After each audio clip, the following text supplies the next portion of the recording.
We ready to move on? Yeah. All right, let's talk some sportsbook stuff. Let's talk some betting. Let's talk some outrights. What we're thinking. I don't want to really get too bogged down here, Pat, in nailing down the picks because we know things are going to change. There may be a few things in here I really like, but I just want to talk through some of the things we're seeing here early over on DK Sportsbook. Now, what I did find interesting is Justin Thomas is the leading name up here for the outright market at 9.5 to 1. Bryson right behind him, yet Bryson priced more than him in DFS. I just thought that was interesting. Now I think we got to jump down to Tiger at 26 to 1. I'm not a fan of. I kind of alluded to this earlier. I'm not a fan of betting Tiger at 26 to 1 because they always price him shorter because they know they're going to get the public money on Tiger anyway. So why not price him shorter? But I don't mind the DFS play as mentioned earlier. But I just think Tiger at 26 to 1 is one of those that I think you're better off doing something else in terms of the betting market. I don't really have anybody up here that like really catches my eye. I start to look in the 40 to 1 range. Berger kind of pops to me. Woodland at 45 to 1 pops to me. Abe Answer at 50 to 1 pops to me. Where do you kind of start seeing some names that make you go, okay, I might have to take a look at that? See, I don't. We think a little bit different when it comes because I want to always like I would love to always hit a 40 to 1 to 50 to 1 or even a whatever 125 to 1. But if we're talking about guys that can win for the most part week in and week out, they're probably going to be within that 40 to 1 and less number. Like I don't, and I don't know the data behind that, but I would bet that that Yeah, would be the I don't case. know. Yeah, okay. I would think historically that would be the case. Yeah, So I don't just throw out a guy because he's 20 to 1 or whatever. Like so, for instance, like a John Rahm at 20 to 1, I think is yeah. a pretty good play. I like that at 20 to 1. I think he's a guy that normally would be a little bit shorter than that. I like him there. I like Xander, who you mentioned, from a DraftKings standpoint at 22 to 1. He's certainly a guy that could win. And then right there, we just saw in third place last week Victor Hoffman, who's just playing as one of the best players in the world right now from a standpoint of how he's been playing since the break. At 25 to 1, I like that. So from the shorter end bets, if I want to look at guys like that, I do like Rom at 20 to 1, Xander at 22, and Hovland at 25. And I actually don't mind Tiger at 26. Like I thought he'd be like 15 to 1 or something. I mean, like no entire like Yeah, it's only like let's just say he had played a few events leading up to this and played well. Like he might have been a lot shorter than that. And so because I think the odds for him there's pricing in uncertainty, which if you're gonna take a bet on Tiger, you want it when there's uncertainty than when there's like three events that he's played in a row where he's finished top 10 or something, well, he's and we not have playing three events in a uncertainty. row. He hasn't done that in a couple of years, but Well, whatever, you know what I'm saying, like where you have a little more form out of Tiger. So I don't really mind that bet. As far as like in the middle range, I went sort of when you talked about we were going to go with a little segment on these bets. I kind of went short, middle, and long. For my middle range, I liked Abe Answer. You mentioned I like Finau at 55 to 1. Answer, by the way, at 50 to 1. I like Paul Casey a lot at 70 to 1. I think he's a good play. And then a guy that I mentioned in DraftKings in DFS at 90 to 1, Poulter. So those were the kind of the four guys that I went in this. So what I'd call middle 90s, maybe a little bit in the longer range, but so those are the guys that I like there. That just guys that came to mind looking at these early odds on them. I think are worth a play. I mean, anybody that's followed the Tour Junkies long enough knows that DB has the DB's big balls betting card, and it's because I just don't. I mean, I don't. If I'm gonna put the money out there, I would just rather go big or go home attitude. And that's fine. And like some listeners may may kind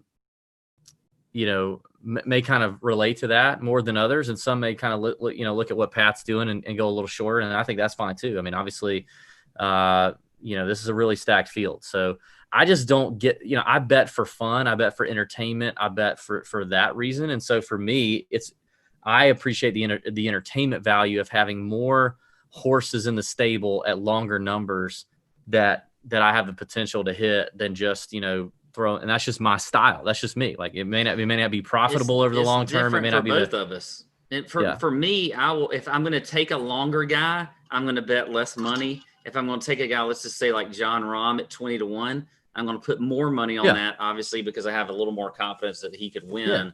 And that, I'm going to get, let's just say I put $20 on him at 20-1. I'm liking, my return there. So and I mean, of those shorter guys you mentioned, I like throwing down on Rahm and Xander. I like that.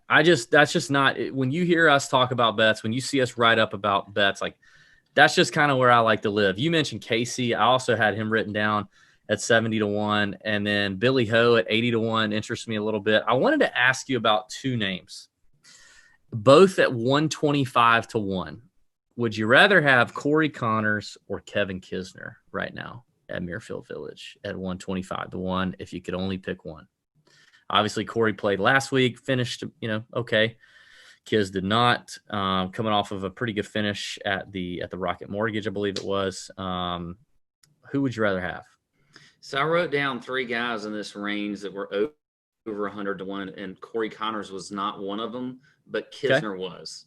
Okay. So he caught your eye. So then I have to say that Kis is the guy that caught my eye, and I would go at him. Coming off a third place finish a couple weeks ago, I think Kis is a pretty decent play here at 125-1. So he would be the one. I'd go him over Connors. There were a few matchups I kind of found interesting on DK Sportsbook. I'll talk through those a little bit. One was Rory at plus 110 to Justin Thomas at minus 137. To me, I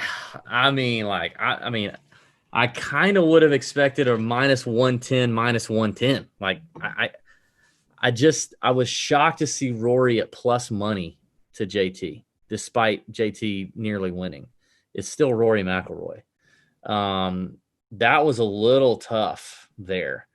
Also, I thought it was interesting that Tiger is minus 120 over Brooks at plus 100, which I think backs the Brooks fade that we like. Apparently, DraftKings Sportsbook agrees that there's just not the consistency. The iron play is just not there with Brooks. I just thought that was kind of a telling line. But I think I would actually bet that line. I think I would bet Tiger on that line. I'd be less likely to take Tiger at 26-1, but I think I might take Tiger at minus 120 over Brooks. I thought this was an interesting line as well. Billy Ho minus 110 and Joaquin Niemann minus 110. I think Billy Ho's a more. I feel like he's a safer. I don't know. Niemann's been playing well since the restart for sure. I just still haven't bought into Niemann yet. I know a lot of people in the community have. If I'm like throwing in right today, I'd go Niemann over him. And would you? So you're getting even odds against each other. So I would probably go Niemann. Another one up there that I thought was interesting was they put Finau and Woodland in a matchup bet. Finau being at plus 105 and Woodland being at minus 125. I like the Finau bet at the plus 105 over Woodland. I think that's a good bet right there. One more matchup that was interesting to me is Sabatini versus Glover. Sabatini's plus 100. Glover is minus 120.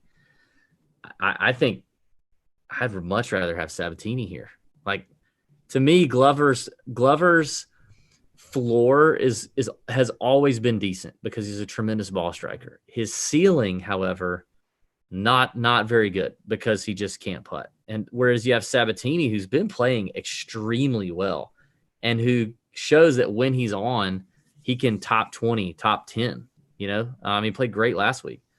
So I think Sabatini at the plus number to Glover is another interesting bet. And then I do have one, I do have two little top 20 bets that are short numbers, but I just think they're something to look at. Now, this guy we didn't talk about last week. He did miss the cut. Matt Neesmith, who's been playing pretty solid up until last week, I guess. He's 9-1 to finish top 20. The kid's got a lot of talent, a lot of ability, great ball striker. If you were wanting to throw down a top 20 bet, I kind of like that one. And then Norlander and Norlander at 750, 7.5 to 1 for a top 20, which I think he's probably, he's more likely to do, but I like him throwing down another top 20. He's clearly striking the ball really, really well right now. So it's just all about the putter for him. So if you want a little shorter top 20 throwaway, I kind of like those two at 9 to 1 and 7.5 to 1. Anything else for you, Pat? No, I think that's it. Yeah,